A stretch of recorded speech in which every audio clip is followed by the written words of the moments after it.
Andy, I've got a question. Yes, sir. What can we do to not let happen what happened to me last year? When I had something on the agenda, or a request. When they posted the agenda, it was not on there. And it was too late for me to do anything about it.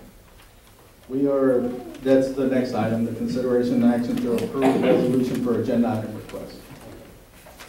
But this also duplicates this. If you look at item 5, any requester wanting to place an item on the agenda must be sponsored. The mayor, council member, or city manager. An agenda item should include the name of the person placing the item on the agenda or its sponsoring person. And some of the same language is used in this next one, and that appears to be in conflict with the city charter as well as the current ordinance in place. It clearly states that any council member may place items on the agenda used in council meetings. And then when we go to the current resolution that's in place, it says any requester, with the exception of a council member, wanting to place on the an item on the agenda should be sponsored by a council member or city manager. So item 5 seems to conflict with the current resolution and the city charter. I think if we add the comment, with the exception of a council member, to that item, we would be in compliance with the current resolution and the city charter. Is that noted? The secretary has noted that.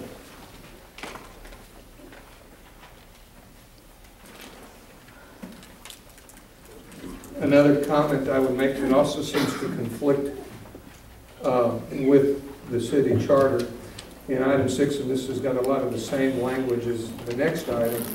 It says it is the mayor's responsibility to preside over the meeting of the city council. The charter says that the mayor shall conduct meetings of the city council, not preside over. Judges preside over the courts, and that seems to, that language seems to contradict the charter. Secondly, it says the city manager or the city secretary shall provide the mayor with a copy of the draft of each upcoming agenda in writing before the close of business on Friday prior to the next regular council meeting so that the mayor may review the draft or proposed agenda. The language of that is outright contrary to the city charter. Furthermore, this language could be interpreted such that the mayor has the authority to approve agendas of the city council. Such authority is clearly beyond the city charter defined responsibilities of the mayor. I would recommend the following changes, or the way for it to read as follows. It is the mayor's responsibility to conduct meetings of the city council. The city manager and or city secretary shall provide the mayor and all council members with a copy of the draft agenda of each upcoming meeting in writing before the close of business 5 working days prior to the regular scheduled or special city council meeting for their review.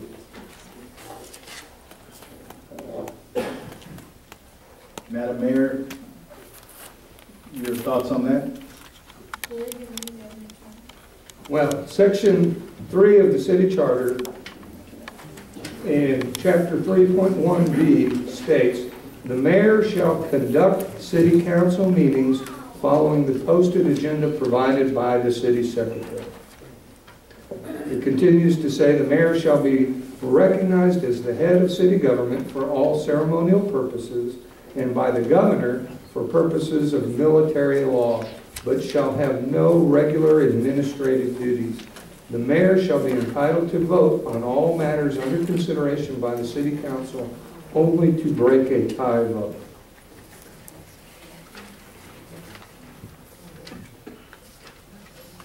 That's up to the council to make that determination. This resolution was in place already, and that language was stated.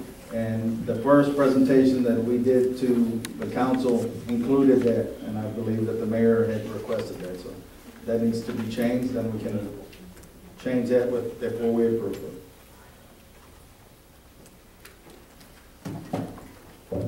I think we should table it till we can do a little bit more research on that, because I think there was a resolution in place that stated otherwise.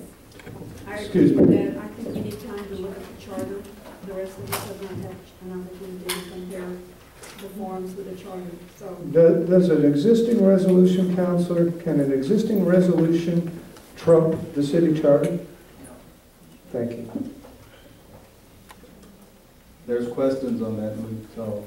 Yeah, let's do what the mayor suggests. Fine, table. Motion. At least I recommend it. Motion. Point of order. Motion.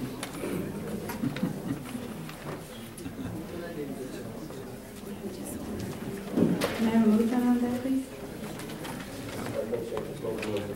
Madam Mayor, we also need to remember that on the citizens to be heard, we're doing that in contradiction to the charter. So the question is when we say we got to be consistent with the charter, we're going to have to be consistent with the charter across the board.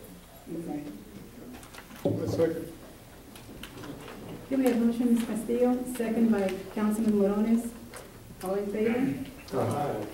Motion carries 5-0.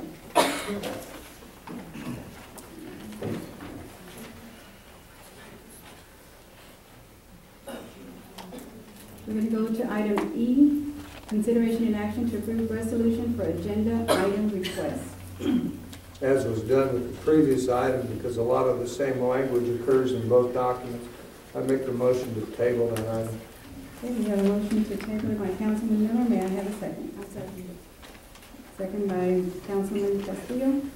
All in favor? Aye. Motion carries 5-0.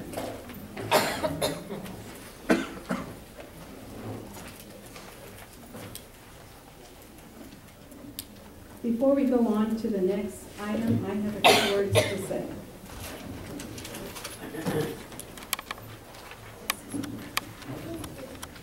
As mayor, I believe that the best and correct decisions need to be made for our citizens of our community.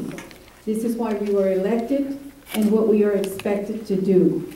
We must be open, honest, and diligent in investigating all avenues that do or do not need change. Currently, we have found many areas that need improvement, and some need a total overhaul. First off, let me emphasize that this is a team effort. All voices need to be heard. No one councilman has, nor should have, the ability to single-handedly go out and make decisions or promises. To quote a phrase, there is no I in teamwork. We have a charter that should be followed to the letter. Let us follow it. It's been ignored too long and with serious consequences to the city. Yes, the general fund is in the red. Other funds are solvent, such as the water and sewer, etc. It is nothing new.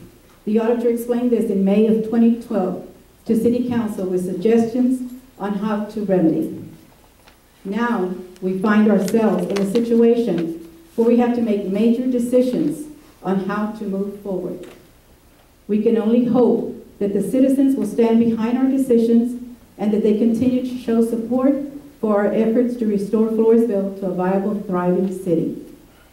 The audit committee and staff have begun working on recommendations to City Council and will continue to review and come up with a final presentation. The city cannot continue to have unnecessary expenses. I feel it bears repeating that the city was far in debt prior to November 2012. Councilman and Councilwoman, I ask that you make your decision on what information you have gathered prior to today and what was presented here tonight.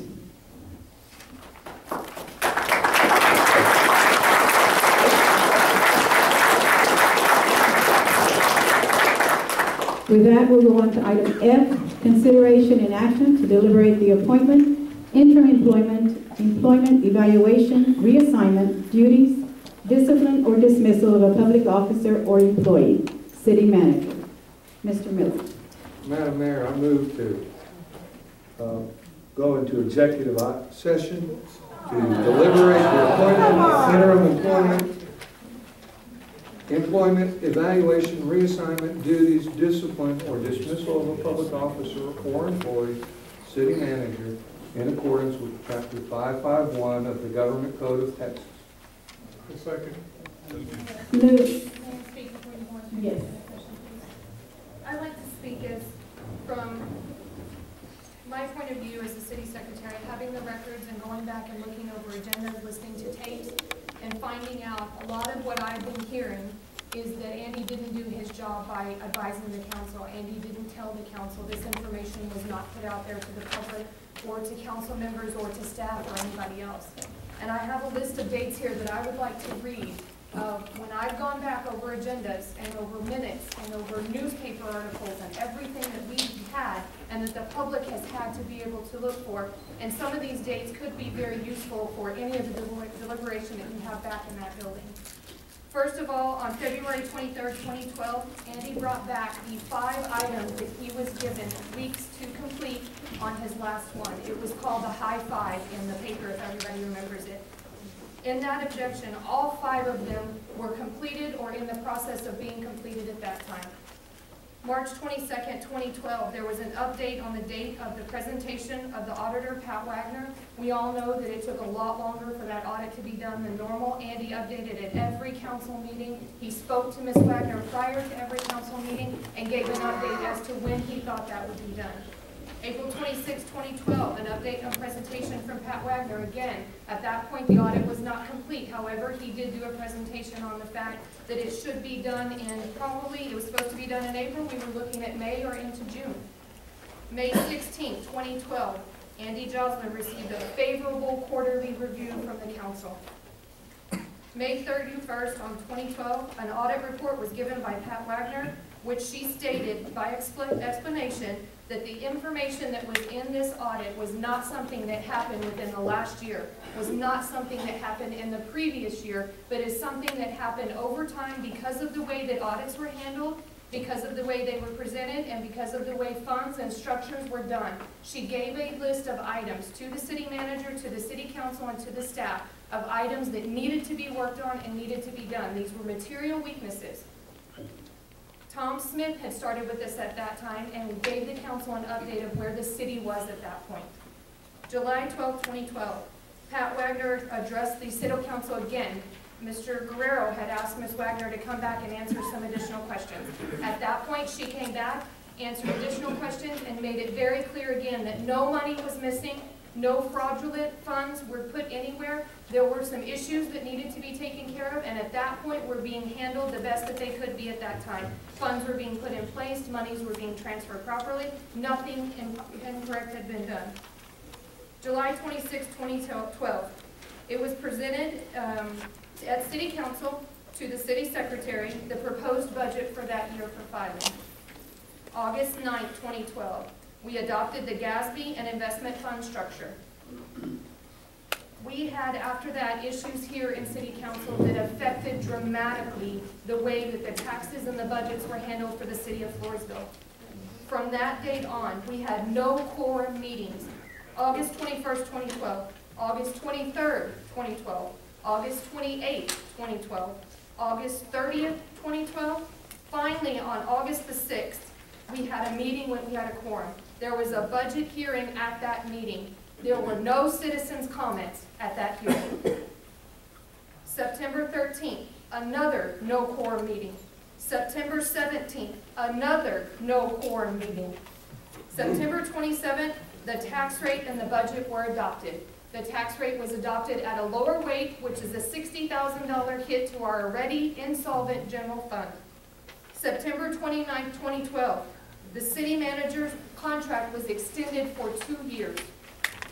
November 28th, at a workshop held here with all of the council, it was stated in that workshop that these general fund, that the city was in a deficit, $200,000, $300,000, $400,000 possibly, and that we would have to find a way to come up with the money to run the city properly after everything that had happened over the last year. November 29, 2012, the City Council approved a freeze on spending for anything that was not a necessary city function and voted to cancel the holiday extravaganza, which at that point again gave us another additional deficit in our already negative general fund. December 17, 2012, directives were given to the city manager. The first one was to update the city council on all contracts before they're signed. Give them an update on all contracts that are in place when any changes or anything needed to be done. Second directive, and provide an informational plan to be presented on agenda items and information requests. January 10th, the city manager presented a draft information agenda request plan which included an updated resolution. That information was brought to you again. The changes that were requested at the prior meeting were put into the resolution and to the forms for this meeting. They were given again. We've tabled it. We'll make those changes. We'll bring them back when they're right. Mr. Joslin has done everything that he can to keep people abreast of the information. He has put the information out there. He has given the information. It's out on the website. The information has been there. I would just like all of you to know, and I have this copy if you'd like to take it. I also have minutes, and I can provide you with tapes of everything that's on here.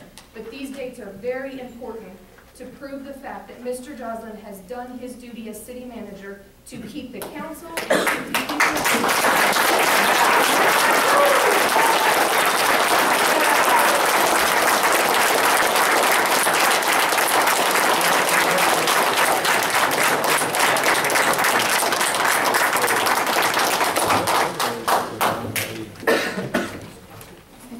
Mr. Evans, that wanted to speak? You have a motion on the table.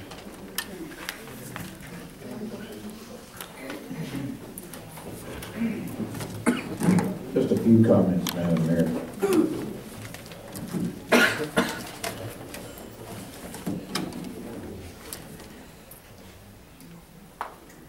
What Paul Sack was speaking to in Section 4 of the city charter was the requirement of due process prescribed by that document that Mr. Miller professes to admire and defend, yet by the action of placing this item on the agenda for at least a second time, to my knowledge. It could be more, but I don't know because I haven't been here for all of your meetings. Is to trample on the due process amendment of that very sacred document. It also seems that the posting may have been without the requisite sponsorship required, or that seems to be required. This is the city charter, basically. Not basically, it is a city charter. And the tags represent those things that Mr. Joslin are required to conduct in regard to his business. Some of them apply to the city council as well, but the majority of them are Mr. Joslin's. And due process requires that he be noticed of any deficiencies that he might have made or be making in that regard before any adverse action is taken against him. In the interest of fairness, that is. And I'm not saying fairness has anything to do with this meeting.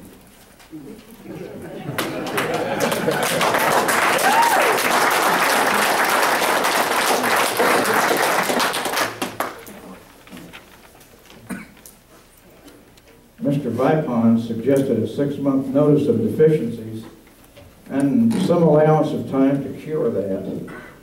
That suggestion is in furtherance of the requirement of due process and a suggestion to follow that doctrine.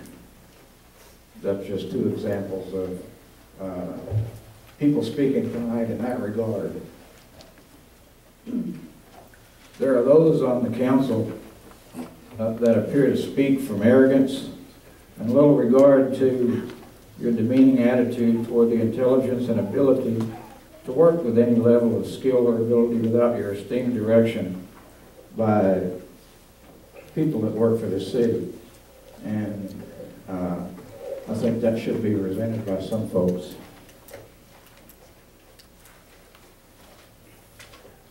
At one time it seemed that some on the council, and I'm not pointing fingers at this point, you know who you are,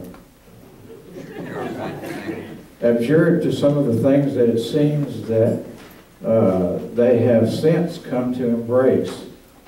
And as a result, I hope the good citizens of Floresville have not traded a flirt with tyranny for a dose of despotism by doing what you're attempting to do to the city manager. I would urge the council to unanimously, of course you won't unanimously do it because somebody's bringing the issue to you in your meeting in a few minutes, but to unanimously, as to the rest of you, deny any suggestion to appoint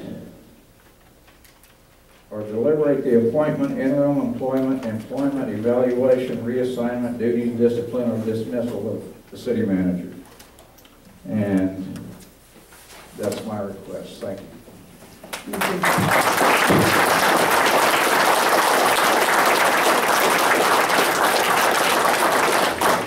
We have a motion on the table, but there are still comments pending to be done at this item.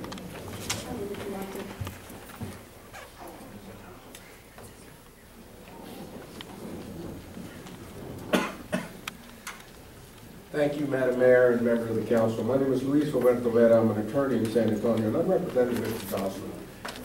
And I just want to bring to council's attention, and there's been a lot of discussion here about the city charter. I think what the council needs to take a very close look at is not only the charter, but the contract that this council, or the city of Floresville, made with Mr. Jocelyn. And I urge you to go to paragraph 10. Paragraph 10 expressly lays out what must be done before Mr. Jocelyn's termination can be considered. But even before that, the council lays out his contract and also the city charter, the evaluations, quarterly evaluations that must be done. There's not, since the last evaluation that was done on Mr. Jocelyn was with the previous council. This council has done, to my best of my knowledge, in my conversation with Mr. Jocelyn, has not received a quarterly evaluation or review. Therefore, under his own contract again done by the city of Floresville, any consideration of termination would be improper. Also, under the city charter, again, you can go to page, let me get it out here for you. When you look at the city charter, specifically go to page 12, talks about terms and salaries. And it talks about this employment of the city manager, of course, being at will. But the city charter bestows on you, it being the intention of this charter to vest all authority and fix all responsibilities of such suspensions or removal in the city council.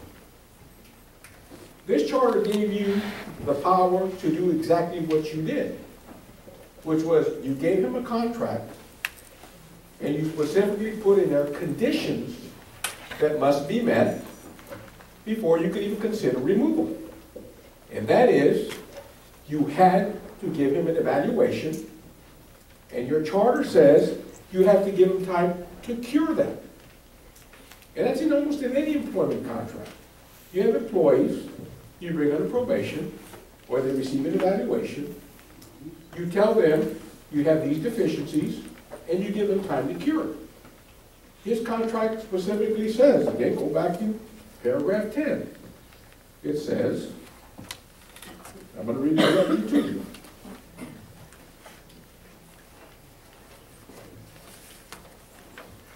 It says, termination by city. The city may, pursuant to quarterly evaluation matters, uncorrected, terminate Jocelyn's employment. This council set the conditions. You're nowhere near there.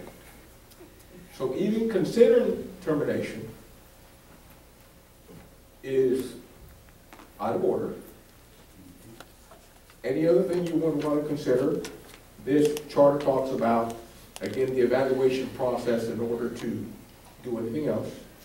But of course, you have every right to point out his deficiencies and give him time to cure them. You have a right to reprimand him if you wish, but at the same time, you must give him time to cure those deficiencies. I say this as a lawyer. I've litigated here before. I've litigated in the city of Floresville. I litigate all over the United States. I'm trying to save you money. I will represent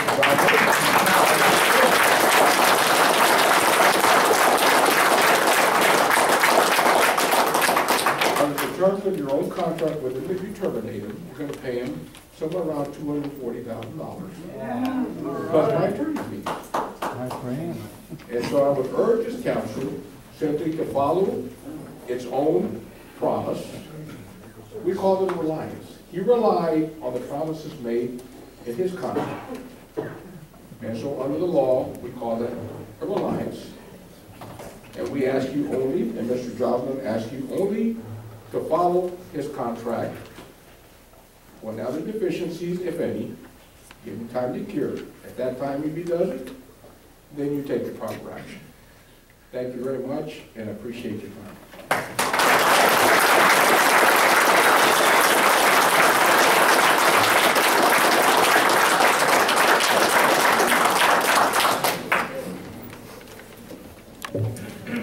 Okay, and then we have Sherry Castillo.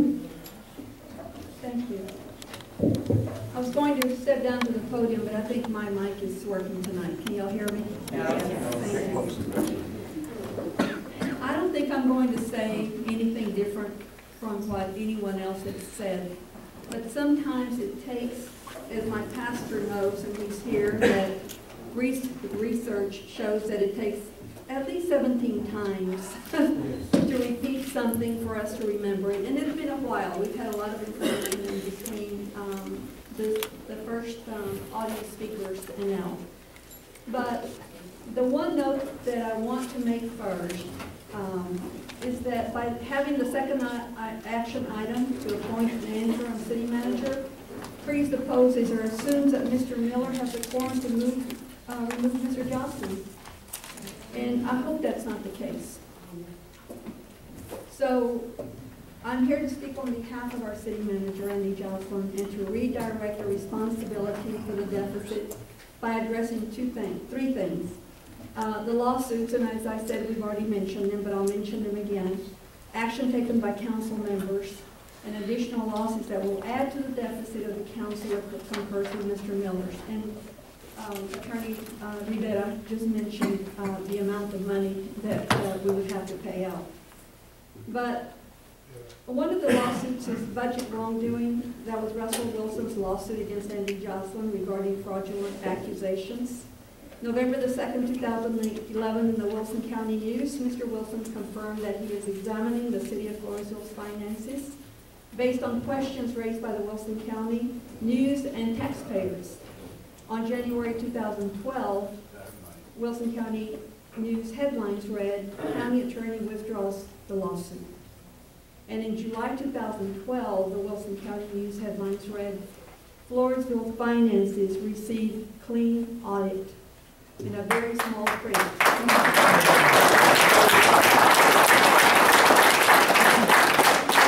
The second litigation was Jim Miller's mandamus litigation to research Mr. Miller's qualifications to run for city council, when we all know he lives in Leon Valley in San Antonio.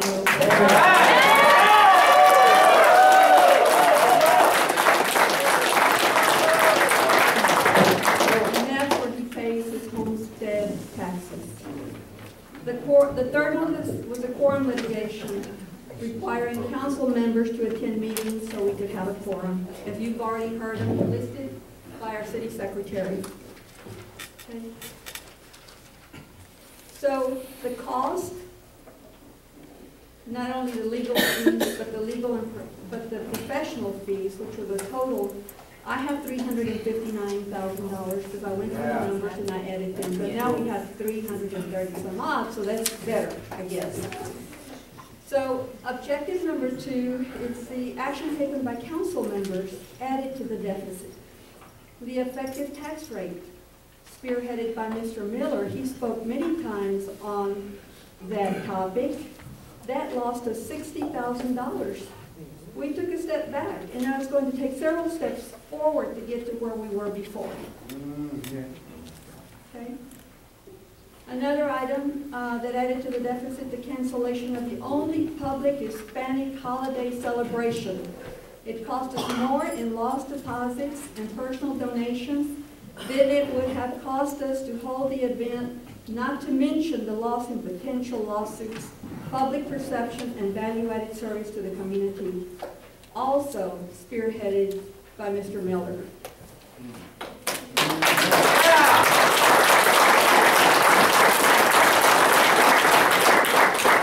What we cannot measure in hard dollars are the hundreds of hours spent by the city staff to support data needed for defense against the allegations. We cannot measure the negative perception by the Recall Them All. Y'all remember all the signs?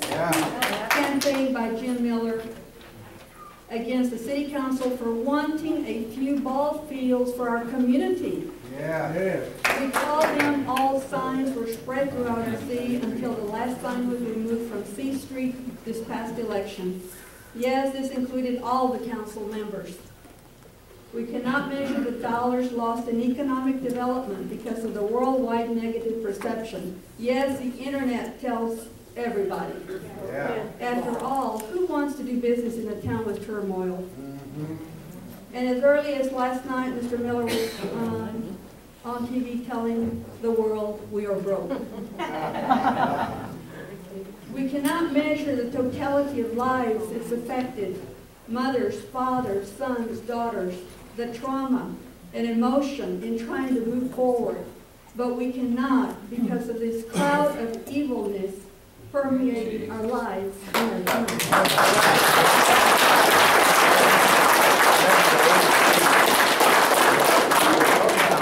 My objective is to defend our city manager and to redirect the cost of the city's deficit. In the first audit committee meeting, Mr. Miller stated that the last, actually he didn't say the last council, he said the last 2 years was responsible for our deficit. And now he is placing the blame on our city manager for the deficit and members of the previous city council, anyone but himself. So to summarize, the additional losses due to Mr. Miller's action items will be deeper in debt. The city manager's contract states, and I won't read it because our attorney Rivera already read it, okay? But what we need to understand, and I estimated the amount, I said 220,000, and I believe Mr. Rivera said 240, is that correct? And you got a higher number. In salary. That's 33 months left on his contract, plus all the benefits he's entitled to, plus paying an interim city manager. You do the math. By the time this is over, we will be in debt $750,000 or more.